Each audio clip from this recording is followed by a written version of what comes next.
Hello everyone, welcome to my channel. I hope you all are doing well.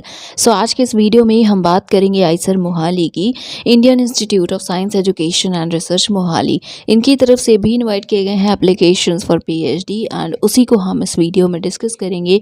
इसके अलावा जो भी आईसर्स हैं, आईटीज़ हैं, उनके फॉर्म्स आ चुके हैं।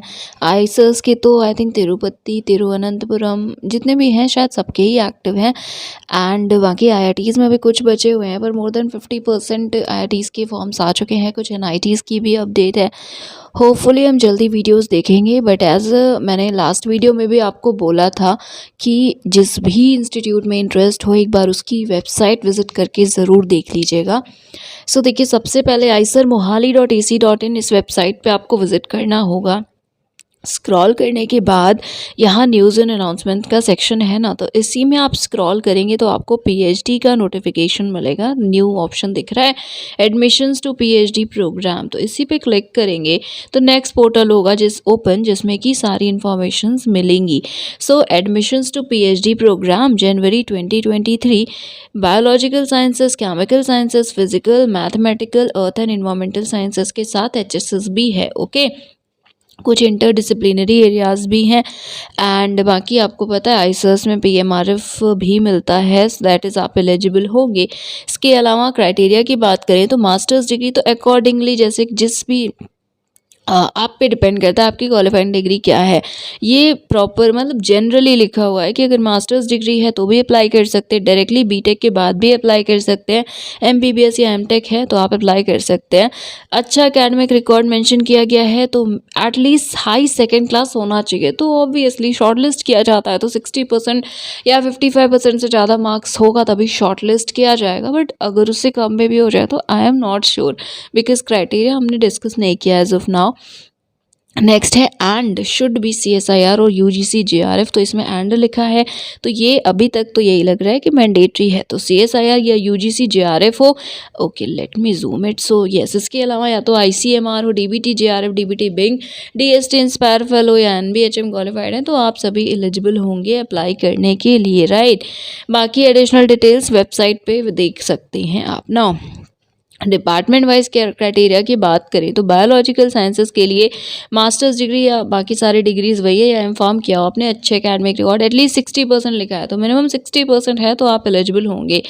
एंड साथ में आपके पास गेट हो या CSIR UGC JRF हो या इनमें से किसी भी इंस्टीट्यूट की तरफ से फेलोशिप मिलनी हो तो आप एलिजिबल होंगे।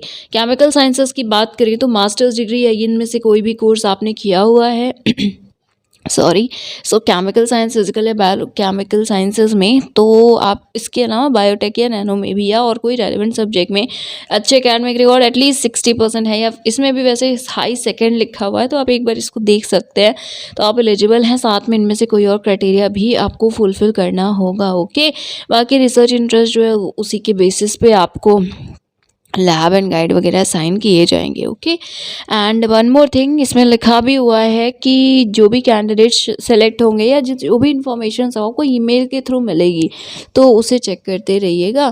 फिजिकल साइंसेस के लिए भी वही लिखा हुआ है, एटलीस्ट हाई सेकेंड क्लास होना चाहिए, साथ में JRF या इंस्पायर फेलो हो तो आप एलिजिबल होंगे। मैथ्स में मास्टर्स डिग्री या इक्वलेंट बीटेक होना चाहिए, बीटेक डिग्री होनी चाहिए अच्छे एकेडमिक रिकॉर्ड के साथ में या तो आपके पास नेट फॉर JRF हो, JRF हो या CSIR UGC हो या गेट क्वालिफाई किया हो।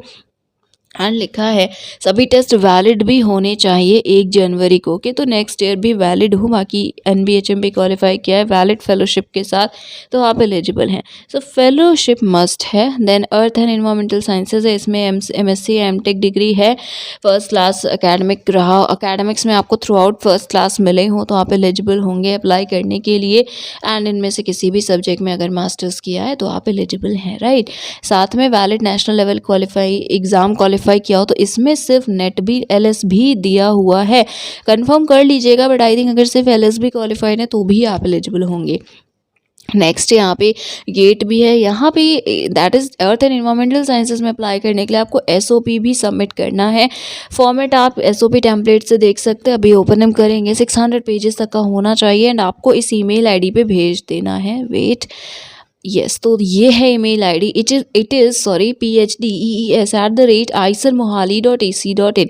सब्जेक्ट जो एरिया होगा आप जिसमें वर्क करना चाह रहे हो तो ब्रॉड सब्जेक्ट एरिया, जैसे आप एटमॉस्फेरिक में वर्क करना चाह रहे हो तो वो लिखेंगे, इन्वायरमेंटल साइंसेज, जियोलॉजी, तो जिसमें करना चाह रहे हो वो आप मेंशन ज़रूर करेंगे ईमेल के सब्जेक्ट में। एंड यस, ये कुछ बातें थी। इसके अलावा अगर आपने कोई एग्ज़ाम में फिर फॉर्म फिल किया बट उसका रिजल्ट नहीं आया तो भी आप अप्लाई अगर कर भी देते तो भी इसमें लिखा हुआ है विल नॉट बी शॉर्टलिस्टेड। तो अगर रिजल्ट नहीं आया है तो मत करिए, तो बेटर होगा, बिकॉज आपको शॉर्टलिस्ट नहीं किया जाएगा, इंक्लूडिंग रिजल्ट अवेटिंग। तो रिजल्ट है आपके पास, आपने क्वालिफाई किया हुआ है, तभी अप्लाई करिएगा। ओके, नेक्स्ट यहाँ पे है HSS। तो MA MSc MPhil डिग्री है 55% मार्क्स के साथ, तो आप एलिजिबल होंगे इनमें से किसी भी डिपार्टमेंट, डिसिप्लिन या एरिया में, राइट।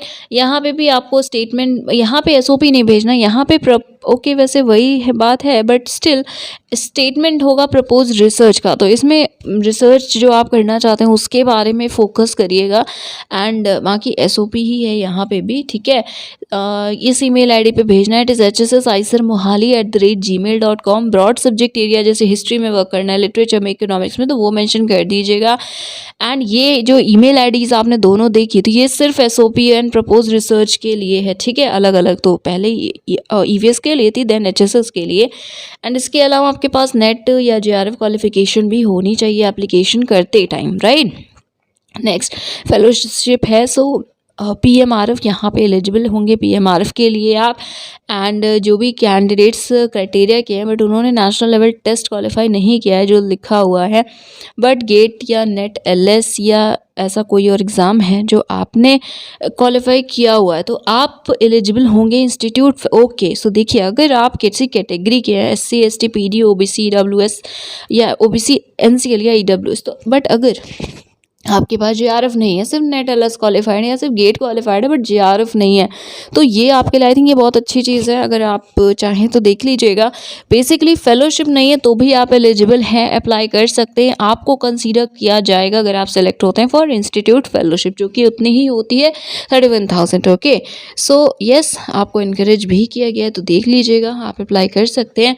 करंट वैकेंसीज़ कितनी हैं? सो जनरल की 36 हैं, EWS 7, then OBC NCL 17, SC 7 and ST 8। तो आई एम नॉट श्योर कि ये प्रॉपर सभी के लिए लिखा हुआ है, वैसे हाँ, ओवरऑल वैकेंसीज इतनी हैं जितनी की मेंशन की गई हैं। ऑनलाइन एप्लीकेशन फैसिलिटी का ऑप्शन दिख रहा है, अभी हम इसे देखेंगे, इसी के थ्रू अप्लाई करना है। अगर आप शॉर्टलिस्ट होते हैं तो आपको बता दिया जाएगा। एंड बाकी वेबसाइट भी चेक करते रहिएगा timely. Next instructions, so click here के ऑप्शन पे क्लिक कर लीजिएगा, इंस्ट्रक्शंस देख लीजिएगा। फॉर्म फिलअप करने से पहले कोई भी क्वेरी होती है तो इन्हें कॉन्टैक्ट कर लीजिएगा। एंड लास्ट डेट 31 है। I know, I am really sorry, really sorry, but please देख लीजिए, अगर आप इंटरेस्टेड हो तो अप्लाई कर लीजिएगा। एंड अगर डेट एक्सटेंड होती है तो मैं आपको बता दूंगी। एंड मुझे भी नहीं पता था कि 31 नवंबर लास्ट डेट है। Again I am really sorry. So yes, एक बार हम विज़िट कर लेते हैं, जो मैंने दो डिफरेंट आपको लिंक्स बोले हैं, तो एक एक करके देखते हैं। सो ये SOP का टेम्पलेट है, EVS के लिए है, ठीक है, department of earth and environmental sciences. तो ये कुछ क्वेश्चंस हैं, इन्हीं के आंसर को देते हुए आप अपना SOP फ्रेम करेंगे। 600 वर्ड्स से कम रखिएगा। एंड बाकी आप चाहें तो चेंज कर सकते हैं अकॉर्डिंगली, बिकॉज ये सिर्फ एक सैम्पल है। ओके, बाकी हाँ, ट्राई करिएगा कि एग्जैक्टली मतलब इनके आंसर्स तो आप ज़रूर दें। ओके, सो देख लीजिएगा। एंड अब हम नेक्स्ट वेबसाइट पे विजिट करते हैं। यहाँ पे ये भी लिखा हुआ है कि अगर आप सेलेक्ट होंगे तो पहले आप कोर्स वर्क करेंगे, एंड उसके बाद आप जैसे कोर्स वर्क करते करते आपको लगता है किसी और वो एरिया में वर्क करना है तो वो सब चेंजेस हो जाते हैं, ठीक है अभी। बट आपको इतना स्ट्रांगली जो भी आप प्रपोज करें उसे प्रिपेयर करना होगा, बिकॉज उसी के बेसिस पे आपका सिलेक्शन होगा।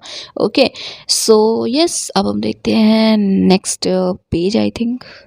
तो यस, ये है पोर्टल। ऑनलाइन एप्लीकेशन फैसिलिटी के ऑप्शन पे क्लिक करेंगे तो आप यहाँ पे विजिट कर पाएंगे। अप्लाइंग फॉर PhD सेलेक्ट करने के बाद यू कैन रजिस्टर। ओके, तो yes, that is it for today. जितने भी लिंक्स हैं मैं प्रोवाइड कर दूँगी। And I am sorry for being late. That is it for today. Thank you so much for watching.